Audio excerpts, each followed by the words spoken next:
सिर्फ और सिर्फ 4.69 लाख के प्राइस पे द टाटा टियागो 2026 लॉन्च तो हो गई, लेकिन ऑन रोड प्राइस आपके शहर में कितना है, कौन से वेरिएंट वैल्यू फॉर मनी है, सीएनजी लेना चाहिए, पेट्रोल लेना चाहिए, बिकॉज एक तो ब्रोशर में भी ना सारी डिटेल आप अच्छे से समझ नहीं पाते। मजा आता है गाड़ी देख के, और कौन सा फीचर आपके रियल लाइफ में काम आने वाला है, जरूरत है भी उस फीचर की नहीं। इस तरीके से कारगेट मीडिया आपको एक्सप्लेन करती है। This is the Tata 2026 Tiago, जो कि आपको पसंद आ सकती है, नहीं भी आ सकती, बट ऑल्टरनेट भी बताऊंगा कि इसी बजट में कौन सा ऑल्टरनेट बेस्ट रहेगा आपके लिए। तो वीडियो का एंड तक देखना आपका काम, सारे इन्फॉर्मेशन देना मेरा काम। Hello friends, welcome to the Cargate media. मेरा नाम है Rishabh and this is the new Tata Tiago 2026, the smart variant. But is it the smart choice? Let's figure it out.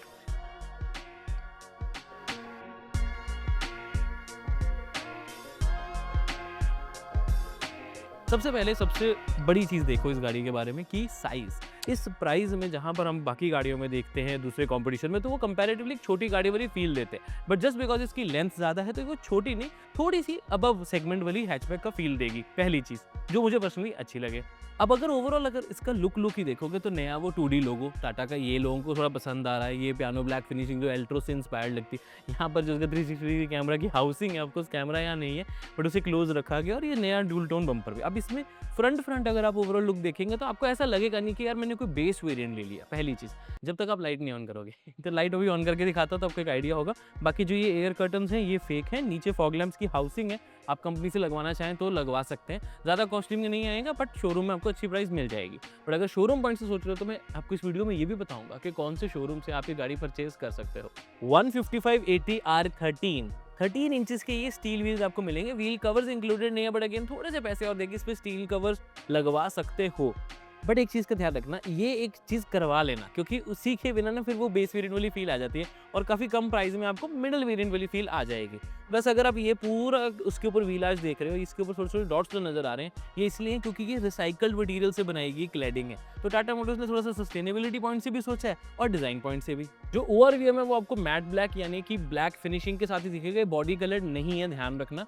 बाकी ऑफकोर्स वो डिजाइन इन इंडिया जो viral हो रहा था उसका लोगो आपको यहाँ पर मिलेगा ही मिलेगा, और इंडिकेटर यहाँ पर फेंडर पे है राइट वाला, ये ठीक है। अब वो प्राइस के पॉइंट ऑफ व्यू से तो ठीक लगता है। कलर अगर आप ये जो वाइट देख रहे हो, अच्छी बात ये है कि वाइट ग्रे वगैरह जो कलर है वो मिले, और पैंगोंग प्लस कलर भी है जो पर्सनली मुझे बहुत अच्छा लगा। पैंगोंग पल्स सॉरी, तो वो कलर अच्छा लगा। वो अच्छी बात है कि बेस वेरिएंट में है, तो वो वेरिएंट ले लोगे तो उससे भी वो जो बेस वेरिएंट वाली फील है खत्म हो जाएगी। जैसे ओवरवीएम आपके ब्लैक आउट है, वैसे ही डोर हैंडल्स भी ब्लैक आउट हैं और चाबी इसी के ऊपर आप लगाओगे। बाकी अगर पूरी लेंथ देखते हो तो एक कंपैरिजन चार्ट लगा देते हैं विद द सिलेरियो, सही कॉम्बिनेशन रहेगा। एक स्विफ्ट के साथ भी लगा देते हैं, और एक काम करते हैं जस्ट रेफरेंस पॉइंट से एल्ट्रोस के साथ भी लगाते हैं, वो तो बड़ी है बट आपको एक आइडिया लग जाएगा। जो रिसाइकल मटेरियल था वो आपको पीछे भी ऑन विंग नजर आएगा with of course these LED lamps, लेकिन अगर आप अपर वेरिएंट्स ले लोगे तो वहाँ पर ये लैंप्स जो है वो कनेक्टेड हो जाएंगे। बाकी 2D लोगो नया वाला वो तो है ही है, और वाइपर वॉशर वगैरह जो ऑप्शन है वो आपको यहाँ मिसिंग लगेगी, क्योंकि अगेन ये बेस वेरिएंट है। एक चीज़ और मिसिंग लग सकती है, वो है रिवर्स पार्किंग कैमरा। उसके अलावा आपको यहाँ सब चीज़ मिल जाती है। एक जो इलेक्ट्रिक टेल गेट रिलीज होता है उसकी ऑप्शन भी आपको यहाँ एक मिसिंग लगेगी, क्योंकि बटन नहीं है जिसको आप यूज़ करें, क्योंकि टेक्निकली कीलेस एंट्री भी नहीं है, तो वो आगे से ही बूट आप अपने अनलॉक करते हो फिर ये ओपन हो पाती है। बट अच्छी चीज़ मुझे ये लगती है कि पीछे से भी वो पूरी एक मीडियम गाड़ी वाली, नॉट छोटी गाड़ी तो बिल्कुल भी फील नहीं होती है ये। अगर आपको वैल्यू फॉर मनी प्रोडक्ट्स अच्छे लगते हैं तो मेरे कहने पे एक बार ये परफ्यूम भी जरूर ट्राई कर लो। This is a premium yet value for money product. Involve one का एलिमेंट्स प्रो का कॉस्मिक एनर्जी फ्रेग्रेंस आपकी कार के लिए परफेक्ट रहता है, चाहे टियागो जैसी कॉम्पैक्ट गाड़ी हो, चाहे हैरियर जैसी बड़ी गाड़ी हो। एक स्प्रे पूरी गाड़ी में फ्रेग्रेंस स्प्रेड हो जाती है, and you are going to love this. Premium, affordable, luxury सब। तो डिस्क्रिप्शन में आपको लिंक मिल जाएगा, QR कोड भी आपके सामने है। कार गाइड कूपन कोड लगाओगे तो 10% डिस्काउंट हुआ आपका। इंटीरियर की कुछ अच्छी बातें कुछ बुरी बातें सब अभी क्लियर कर देता हूँ। Quality has been improved a lot, मुझे पर्सनली बहुत अच्छी लगी जो प्लास्टिक और फैब्रिक क्वालिटी यूज़ करी गई है। This is so nice, even base variant में आपको मिले। हाँ, स्क्रीन नहीं है, डिजिटल क्लस्टर जरूर है एक छोटी स्क्रीन वाला, बट वो भी सही लगता है क्योंकि इन्फॉर्मेशन आ जाती है, जैसे ट्रिप मीटर वगैरह, लाइट्स वगैरह की इन्फॉर्मेशन वो सब यहाँ पर बहुत ईजिली आ जाती है। हाउएवर कमी महसूस होती है कि यार यहाँ और कंट्रोल्स होते तो अच्छा लगता। अभी सिर्फ ट्रिप मीटर एडजस्ट कर सकते हो, आप उसको रीसेट कर सकते हो। मेरे को था जैसे इसके अपर वेरिएंट में स्क्रीन नहीं है लेकिन स्पीकर्स हैं, और ब्लूटूथ कनेक्टिविटी भी आपको डिजिटल क्लस्टर में मिल जाती है, तो मुझे लगता है वो बेस वेरिएंट से ही दे देते तो ज़्यादा फर्क नहीं पड़ता कॉस्टिंग का। बट ठीक है, कंपनी भी कुछ बहुत सारी चीज़ें प्लान करके रखती हैं। ओवरव्यू जो एडजस्ट कर पा रहे हो उनके लिए जॉयस्टिक है, वो ऑब्वियसली इलेक्ट्रिकल ऑपरेटेबल नहीं है, और फोल्ड भी आपको मैनुअली ही करने पड़ते हैं। बाकी विंडोज़ आपको चारों की चारों मैनुअली ही मिलेंगी, नॉट पावर। और फ़ोन रखने की जगह, वायरलेस चार्जिंग पैड्स नहीं है, ये सिर्फ रखने की जगह है।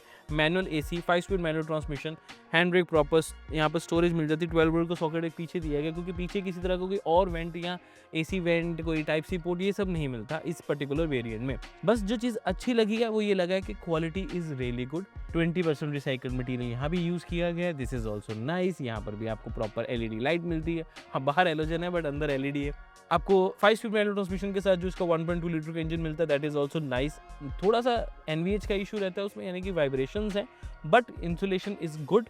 ओवरऑल माइलेज भी आपको ठीक ठाक देता है, बट आजकल ना मैंने माइलेज बताना वीडियो में बंद कर दिया।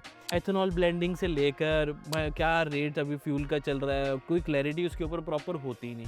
माइलेज अच्छी निकल के नहीं आ रही, इंजन धीरे धीरे डिग्रेड हो रही है, तो माइलेज का पता नहीं लग रहा। तो अभी के लिए मैं सोच रहा हूँ कुछ वीडियोस में माइलेज जब तक खुद टेस्ट नहीं करी तब तक एक एस्टिमेटेड आइडिया नहीं दूंगा, क्योंकि अब उसमें E20 डल रहा है, E85 डल रहा है, या नितिन सर तो E100 भी देने के हक में है। तो but anyways the point is कि इस गाड़ी में 5 स्पीड मैनुअल ट्रांसमिशन आपको मिले, चाहे टॉपर वेरिएंट भी लोगे, टॉप वेरिएंट भी लोगे, तो 5 स्पीड ही मिलती है। Manual, AMT, CNG manual, CNG AMT। But अगर स्मार्ट वेरिएंट ले रहे हो तो ऑटोमेटिक इसमें नहीं है, सिर्फ मैनुअल ट्रांसमिशन है। CNG में भी, जहाँ पर 1 लाख एक्स्ट्रा देते हो, और विदाउट CNG भी। बट CNG आपके लिए है या नहीं, पहले रियर की स्पेस कर लेते फिर बताता हूँ। अच्छी चीज़ें, बुरी चीज़ें, 6 एयरबैग स्टैंडर्ड सारे वेरिएंट्स मिलेंगे, तो सेफ्टी का ध्यान रखेगा। फैब्रिक क्वालिटी सीट्स की is actually very good, even door panels पे भी। बट बुरी चीज़, मैनुअल आपको विंडो कंट्रोल्स मिलते हैं आपके, यहाँ पर स्टोरेज नहीं, यहाँ पर आपके फ़ोन रखने के लिए ज़रूर है, बट सीट के पीछे भी थोड़ी सी होती तो अच्छा लगता।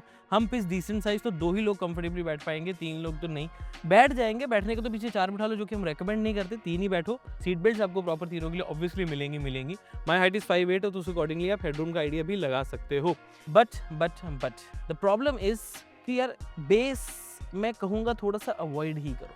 आई agree 4.69 lakh is a very good price, but मुझे लगता है यार थोड़े फीचर तो चाहिए। आई नो फीचर सब कुछ नहीं होते, बट कुछ अपग्रेडेड भी तो फील हो। बस एक न्यू गाड़ी ले ली, लेकिन अभी भी उसे चाबी से ही स्टार्ट कर रहे हो, स्क्रीन नहीं है, कोई फीचर नहीं, तो वो न्यू गाड़ी वाली फील नहीं आएगी। और अगर आप अपग्रेड नहीं, आपकी ये पहली गाड़ी है, तो मुझे लगता है कि आप ऑल्टो का मिडल वेरिएंट, सिलेरियो का मिडल वेरिएंट, या एल्ट्रोस पे थोड़ा सा पैसा और लगा दो, या छोड़ो टियागो का ही दूसरा वेरिएंट लो, बेस नहीं। मैं बताता हूँ कौन सा। जो चीज़ अच्छी लगी वो भी तो बतानी है। देखो यहाँ पर आपको ये एक्सटेंडेबल जो थाई सपोर्ट मिलता है, मैं जान के इधर बैठा हूँ ताकि अच्छे से दिखा सकूँ। इसका एक्चुअल में बहुत बेनिफिट मिलता है, स्पेशली जब आप लॉन्ग ड्राइव पे जाना चाहते हो। फैमिली से घूमने तो जाओगे ना, तो कंफर्ट चाहिए कि नहीं चाहिए, चाहे बेस हो चाहे टॉप हो, कंफर्ट आपको पूरा मिलेगा। और देखेंगे तो डेड पेडल भी दिया गया है। कॉम्पैक्ट गाड़ियों में यूजुअली डेड पेडल मिसिंग होता है और टाइट सी रहती है, लेकिन मैनुअल ट्रांसमिशन लो, AMT लो, टॉप वेरिएंट लो, डेड पेडल प्रॉपर आपको मिलता है फॉर योर कंफर्ट। बाकी चाबी देखना चाहते हो तो एक बार वो भी दिखा देता हूँ। मैनुअल टाइप कीज़ रहेंगी इसकी, कुछ इस तरीके की, कोई बटन नहीं, सिर्फ लोगो, नथिंग एल्स। तो सब मैनुअल कंट्रोल है, ध्यान रखना, ठीक है। हमने इसका manual variant, CNG variant, in fact Tiago EV की रेंज और सारी चीज़ें कवर करी हैं ऑलरेडी इसकी डिटेल ड्राइव रिव्यू वीडियोस में, तो प्लीज़ चेक कर लें। कारगेट मीडिया को सब्सक्राइब एंड फॉलो कर लें, बिकॉज सारी डिटेल्स ऑलरेडी अपलोडेड है। और सिर्फ टाटा ही क्यों, अगर आपको 5 लाख तक, 10 लाख तक, 15 लाख तक, 50 लाख तक, 1 करोड़ तक गाड़ी देखनी है, सब कार गाइड मीडिया पे अपलोडेड है। आप सबके लिए गाइड किया जाता है अच्छे से। अब बारी आती है कंक्लूजन की कि कौन सा वेरिएंट आपके लिए परफेक्ट रहता है। देखो सीधी सी बात है, टियागो डेफिनेटली एक बहुत अच्छा प्रोडक्ट है। कलर ऑप्शंस अच्छे हैं, साइज़ अच्छा है, सेफ्टी अच्छी है, इंटीरियर की quality is actually very good. थोड़ी सी टॉप नॉच आती है, जो कमी छोटी सी आती है वो रिफाइनमेंट इंजन वाले पॉइंट से आती है, और कहीं ना कहीं टाटा के सर्विस को लेकर कई लोगों को थोड़ी प्रॉब्लम रहती है। बट अगर आप सही शोरूम से परचेज कर लो, फिर आपको ज़्यादा दिक्कत नहीं आती। सही शोरूम से मेरा मतलब है कि सागर मोटर्स का नया नोएडा में शोरूम ओपन हुआ है 140 सेक्टर में, तो ब्रांचेस तो और भी बहुत सारी हैं, बट ये नया ओपन हुआ है जहाँ पर हम शूट भी कर रहे हैं। इन्होंने भी कोऑपरेट अच्छे से किया और आपको भी करेंगे, तो आप इन नंबर्स पे कॉल करके टियागो या टाटा की कोई भी गाड़ी परचेज करना चाहते हो तो कर पाएंगे। और वैसे शोरूम्स बाकी भी आपकी सिटी में अवेलेबल हैं ही। लेकिन मेजर चीज़ आ जाती है, अब वेरिएंट कौन सा लेना है। देखो सीधी सी बात है, ये नहीं, स्मार्ट वेरिएंट उतनी स्मार्ट चॉइस एक्चुअल में नहीं है। अगर तो आपका बजट 5 लाख से नीचे का ही है, तो मैं बोलूँगा कि आप ऑल्टो ले सकते हो, आप सिलेरियो ले सकते हो, वो आपको ज़्यादा खुश रखेंगी। इसका ही अगर वेरिएंट लेना है तो आई वुड हाईली सजेस्ट थोड़ा सा बजट बढ़ाओ, 6 लाख तक जाओ और प्योर प्लस वेरिएंट परचेज कर लो, बिकॉज वो है एक्चुअल में value for money variant. Ex showroom on road prices में बहुत ज़्यादा डिफरेंस नहीं है। ऑन रोड हम इसलिए अभी नहीं बता रहे क्योंकि अलग-अलग सिटी के होते हैं। तो एक काम करते हैं, ऑन रोड प्राइसेस आपके लिए यहाँ पर लिस्ट लगा देते हैं, अलग-अलग सिटीज़ जो मेजर हैं, जहाँ पर सिर्फ टाटा टियागो के स्मार्ट वेरिएंट कवर करेंगे, क्योंकि ये तो स्मार्ट वाला वेरिएंट है ना, तो उसके प्राइसेस आपके सामने हैं। अब वेरिएंट लेना कौन सा? मेरे हिसाब से तो pure plus is the most value for money variant. अगर आपको कम पैसे में ज़्यादा से ज़्यादा चीज़ें चाहिए, एक बार प्योर प्लस के फीचर्स की लिस्ट लगाया था, स्क्रीन, रिवर्स कैमरा, ये सब तो उसमें आपको मिल ही जाता है। अगर उससे ऊपर जाने का बजट अलाउ करता है तो टियागो का क्रिएटिव टॉप वेरिएंट ही लेना, फिर क्रिएटिव प्लस। उससे नीचे मत सोचना, बीच में मत फंसना, प्योर प्लस या क्रिएटिव प्लस, सीधी सी बात। अब अगर आपके कुछ क्वेश्चंस हैं टाटा टियागो के स्मार्ट वेरिएंट या किसी और वेरिएंट को लेकर, तो कमेंट करके पूछ सकते हैं। कोई और वेरिएंट देखना चाहते हो तो कार गाइड मीडिया पे वीडियोस उसकी अपलोडेड है, या फिर अगली वीडियो वो अपलोड हो जाएगी, तो मैं फिर से बोलूँगा सब्सक्राइब जरूर कर लें, बेल आइकन पर क्लिक जरूर कर लें। कार गाइड मीडिया पे और कौन सी गाड़ी का वीडियो देखना चाहते हो कमेंट करके जरूर बताएं। हमारे पास बहुत वीडियोस है, बहुत कंटेंट है आप सबके लिए। मैं मिलता हूँ आपसे अगली वीडियो में। Till then drive safe, take care, I love you guys, bye bye.